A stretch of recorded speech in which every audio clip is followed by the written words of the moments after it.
ओम नमः शिवाय। नमस्कार दोस्तों, पूजन विधि में आपका स्वागत है। आज मैं आपको एक नया वीडियो लेकर आई हूँ कि गुरुवार के दिन भगवान विष्णु को क्यों लगाते हैं गुड़ चने का भोग। क्यों प्रिय है भगवान विष्णु को गुड़ और चना।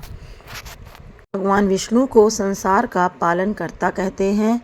तो गुड़ और चने के संबंध में कहा जाता है कि एक बार देव ऋषि नारद भगवान विष्णु से आत्मज्ञान की प्राप्ति के लिए अपनी इच्छा भगवान विष्णु के सामने उन्होंने प्रकट की।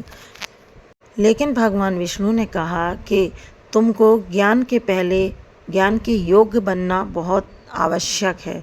नारद जी ने स्वयं को उस ज्ञान के योग्य बनाने के लिए कठोर तप किया, लेकिन उससे कुछ भी हासिल नहीं हुआ।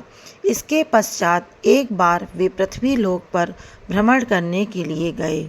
नारद जी पृथ्वी लोक पर भ्रमण करने के लिए गए, तब उन्होंने उस दौरान वहाँ पर एक ऐसी जगह देखी जहाँ भगवान श्री हरि विष्णु जी का एक मंदिर बना हुआ था।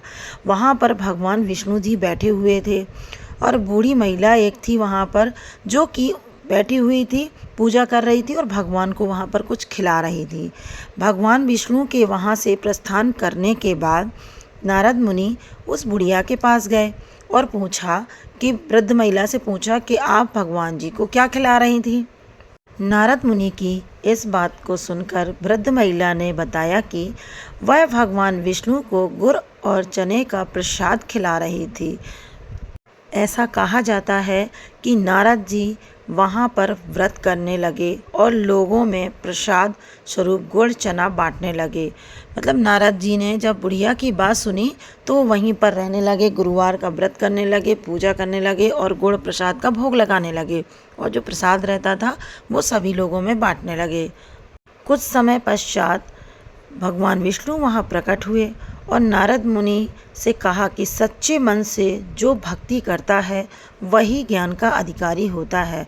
भगवान ने उस वृद्ध महिला को वैकुंठ जाने का आशीर्वाद दिया और कहा कि जो भक्त उनको गुड़ और चने का भोग लगाएगा उसकी सभी मनोकामनाएं पूर्ण होंगी। ऐसी मान्यता है कि तभी से भगवान श्री हरि विष्णु जी को गुड़ और चने का भोग लगाया जाता है। तो इस प्रकार से ये मैंने आपको बताया कि गुड़ और चना भगवान विष्णु को क्यों चढ़ाया जाता है। गुरुवार के दिन गुड़ चना तो चढ़ाया जाता है, लेकिन इसके अलावा भी कुछ ऐसी चीज़ें होती हैं जो कि बहुत ही हमारे जीवन में फलदायी होती हैं। भगवान विष्णु की कृपा बनी रहती है। जैसा कि केले का पेड़ जो घर में लगा है आपके, तो बहुत ही अच्छी बात है। केले के पेड़ में जल चढ़ाना बहुत ही उत्तम माना गया है गुरुवार के दिन, और बंदरों को गुड़ चना खिलाना बहुत अच्छा माना गया है। उस दिन गुरुवार के दिन जो भी व्रत रहते हैं या नहीं भी रहते हैं, वो बंदरों को उस दिन अवश्य खिलाएं, गुड़ चना या कुछ भी खिला दें। और पीला दान करना चाहिए गुरुवार के दिन, ये भी बहुत शुभ माना जाता है। ऐसा करने से आपके जीवन में बहुत सी मनोकामनाएं पूर्ण होती हैं, तरक्की होती है, धन प्राप्ति होती है, बहुत से आपके जीवन में परिवर्तन होते हैं, लाभ होते हैं और भगवान विष्णु आपकी सारी मनोकामना पूर्ण करते हैं।